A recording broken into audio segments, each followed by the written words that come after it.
Hi everyone, my name is Rob Willis and I'm the Global Product Group Director of Industrial PPE and Fall Protection Systems here at MSA. I've got a fun one for us today as we're going to review some big changes to the ANSI Z359.14 SRL standard and what do those changes mean to leading edge rated equipment. I know, a video about standards updates, but please bear with me as there's been some significant changes to the standard that will help you with product selection, you're going to understand your clearances better, and we're really going to be able to manage your safety program a lot better because of this standard. So I'm going to try to keep things as clear and concise as I can to walk us through this standard update. To begin, and as you'll see on this slide here, let's start with definitions and types. In the previous version of ANSI, there were three types. You had the SRL, which was a standard overhead product. Standard overhead meaning that you could anchor above your D-ring and higher. You also had SRL LE. Those were leading edge rated pieces of equipment. Typically you would mount them at your D-ring or below because in those situations the line would most typically contact the edge. And finally you had the SRL-R, rescue rated equipment. Those would be found on tripods, confined space equipment, things like that. Now in the new standard, we have types as well, but the definitions have changed. You have the SRL again, but now this is inclusive of overhead standard applications and leading edge applications. You have a new class called SRL-P. These are personal PFLs. An example of this type of product would be the standard 6-foot small PFL that people wear on their back. These products became very popular over the last 5 to 10 years as they've really displaced lanyards as the product of choice. So again, SRL-Ps, the typical kind of 6-foot product that you wear on your back. And finally, the SRL-R hasn't changed. That's the rescue piece of equipment that, again, confined space, tripods, things like that. So these are the types that are included in the new standard. Now the good news is types actually don't really matter for most end users. Types are in the standards really to help manufacturers. So for example, if I'm designing and creating an SRL-P, the small one, I would go to the standard and I would go to the design section. I'd go to SRL-P and I'd see a list of requirements. I would then go to the test requirements section. I'd go to SRL-P and I'd see a list. And finally, I might go to how to actually perform the test, SRL-P, list of requirements. So think of types more as pointers to the standard. They give guidance to manufacturers on how to do certain things. That's really the big value of types. But to an end user, you really won't need them more often than not. I wanted to review them with you though, because you're going to hear about them in other webinars. You're going to potentially see them on product markings, even though it's not required. So I just wanted to bring everyone up to speed on the change of types from a definitions perspective. Now on this next slide that we're showing here, this is the big key takeaway from today's video. This is all about the change in classifications. Now let's start with the image on the left, which goes over the Class A and Class B that was in the previous version of the standard. Class A is a situation for overhead only rated products, and Class A was all about small clearances, short clearances. It would arrest the fall in 24 inches or less. You had Class B, which required more distance, but it kept the forces lower. So really it came down to applications. Overhead products, do I have a lot of space? I would do Class B to keep the forces lower on the anchor point in the body. Is my space really tight? I need short clearances? I'd go with Class A and that would be 24 inches. It's important to remind everyone that Class A and Class B, 24 inches, 54 inches, that wasn't total fall clearance. That means to say, from my foot level where I'm walking to the ground or the next obstruction, that's not 24 and 54 inches. That's a number that goes into the total fall clearance calculation. Remember, you have free fall, you've got the deceleration distance, 24 and 54 inches, you've got harness stretch, you've got safety factor. You had to add all of those up to get that total one number. That's what Class A and Class B, that's what the mentality was in the previous standard. Let's go ahead and park that for a few minutes. We're going to get into how do you translate those needs into the new standard, but in the latest version, classes are still here, but the definitions have totally changed. Now you've got Class 1 and Class 2. Class 1 are any type of SRL that we went over before, but Class 1 means it is anchored at or above your D-ring.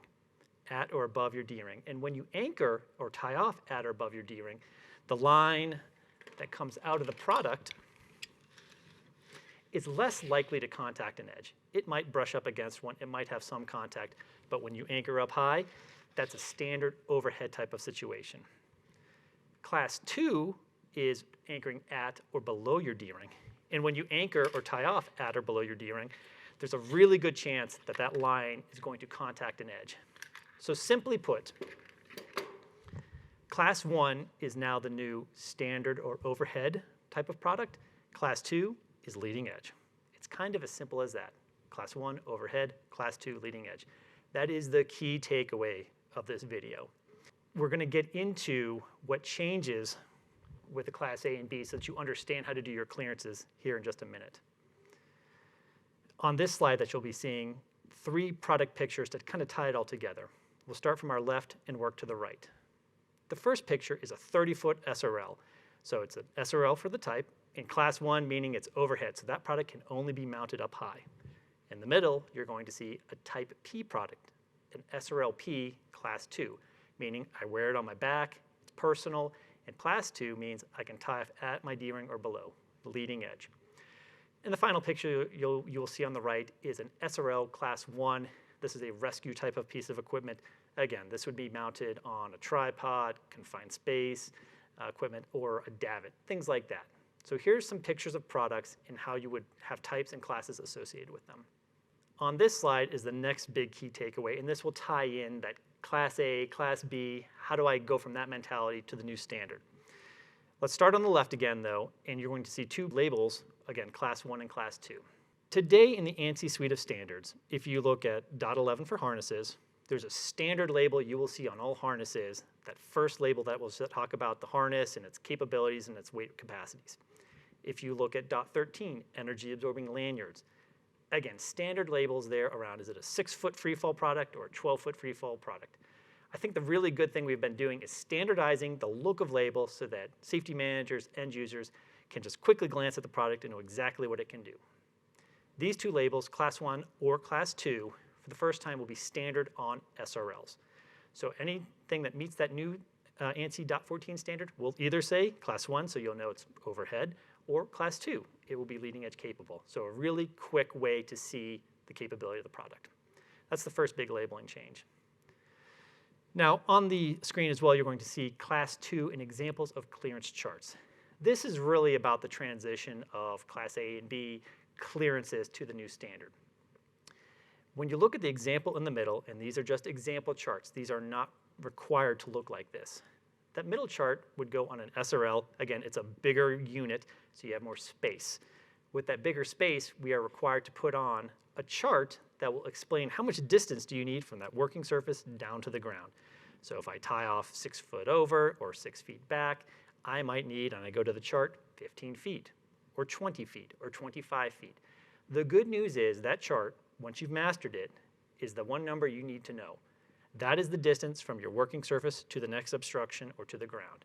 Remember, in the previous standard, you were given a deceleration distance, that 24, 54 inches, and then you had to do the math of, well, how much free fall am I going to get in this scenario?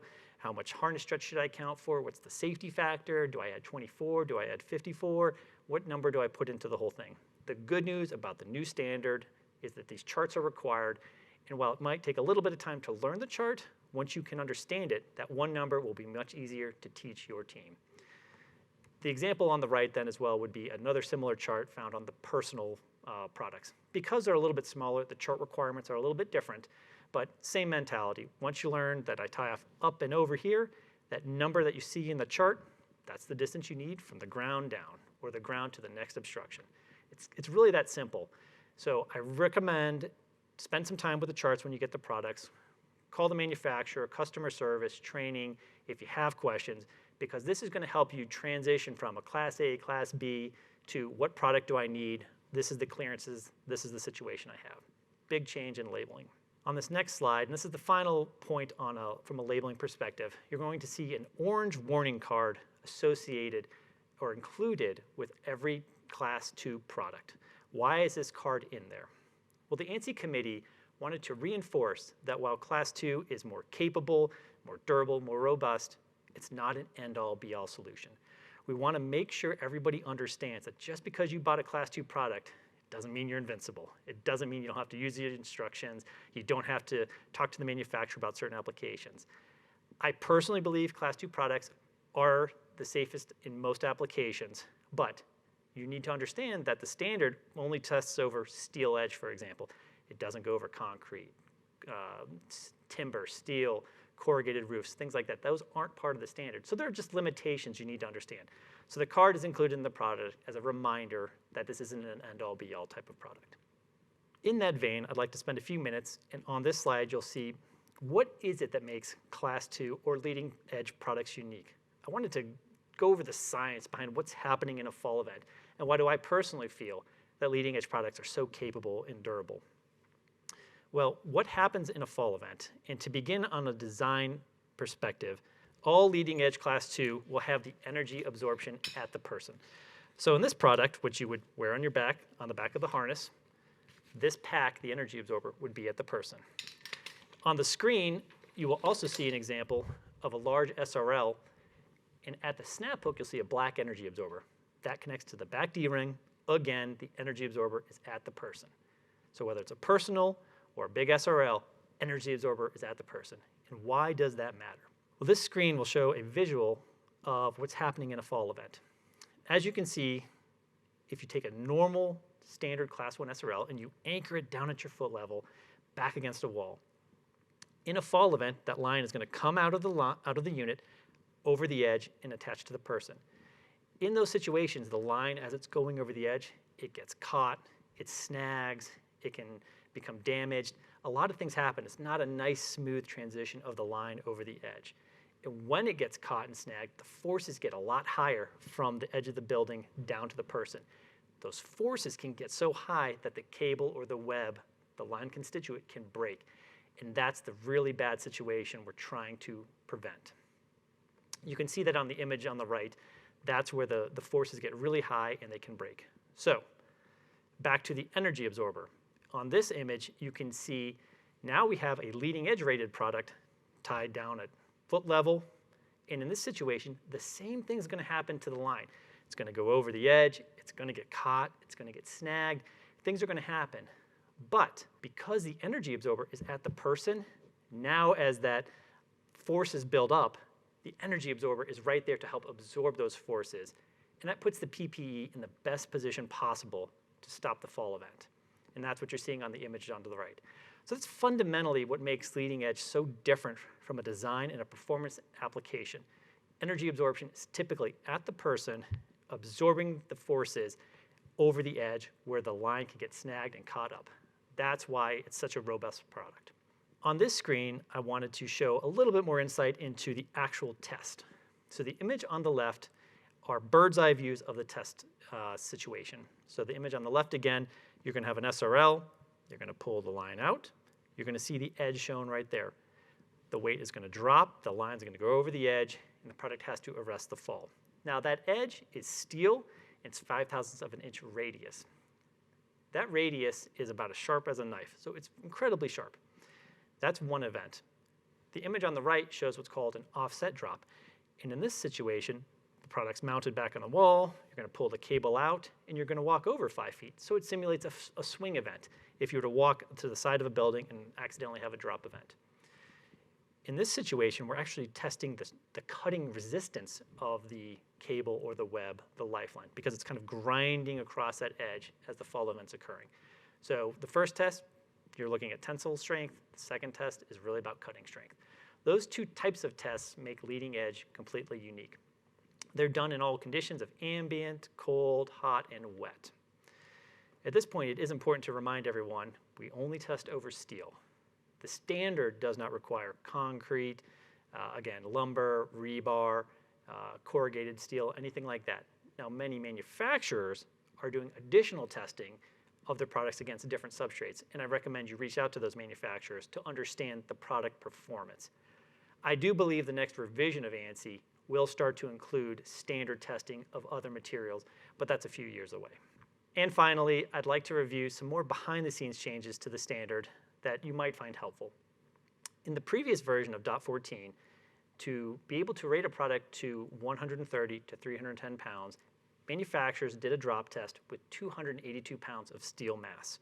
That meant if you passed the test, you could mark it up to 310. In the new standard, we've changed to a 1-to-1 weight ratio, which means we now have to drop 310 pounds to mark it to 310 pounds. The capacity ranges aren't changing. It's not going up to 400, anything like that.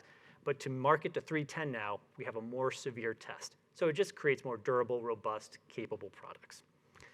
The second change, and this is probably the biggest behind-the-scenes change, has to do with SRL-Ps. Again, the personal product that you wear on your back. So in the previous version of the standard, you would anchor the product up high, nice and high. You'd attach a test weight to it. You'd pull out a little bit of line. You'd release the test mass, and it just had to lock up. That was actually it for small PFLs or large SRLs. That's the dynamic drop test. No free fall. What the committee realized is that these products, which replace lanyards, typically a lanyard would have some free fall. People would attach at their waist, maybe down at their knees, a little bit higher. So you'd have some element of free fall when you're using products like this. So they determined we should have 6 feet of free fall before the unit can do its job. So in this situation now, the new test would be something like this. You'll anchor the product, you'll pay out roughly 3 feet, raise the unit up, you raise the weight up 3 feet. It's going to fall. That'll be a total of 6 feet. And then at that point, with all that energy, the unit locks up and does its thing. So it's a huge change. Again, remember, used to just kind of hang there with a lockup, and now it's got all this free fall. So a lot of energy to absorb. Because of that, I believe you're going to start to see different looking products on the market. Here's an example of the new VTEC Mini from MSA, which will have a smaller body, but an external energy absorber to handle all the free fall now included in the standard. So a little bit of insight into a new test from the standard. I think it will drive some design changes in the industry. And again, we'll end up with more capable, durable, stronger products as a result. 2 last points. The standard also now covers a test method for brackets. These have been out for many years, different types of ways to attach to the back of the harness. This type of connection system wasn't covered under .12 for connectors, and it wasn't covered under 14 for SRLs. Now there's tests for this, dynamic, static strength tests, so that you can actually mark these products as being ANSI compliant now. So brackets are now covered. And finally, there are some misuse tests for those twin PFLs that we talked about, those twin SRLPs. In the lanyard standard for .13, there's misuse tests. If you were to tie off at the same anchor point, not allowed. If you were to tie off both legs at the same time, not allowed. We moved a lot of those types of misuse tests over to the ANSI standard. So again, your 2 key takeaways from this presentation are that Class 1 and Class 2 labels are now available. Class 1, overhead anchoring. Class 2, D-ring below leading edge. The other pieces are around the clearance charts.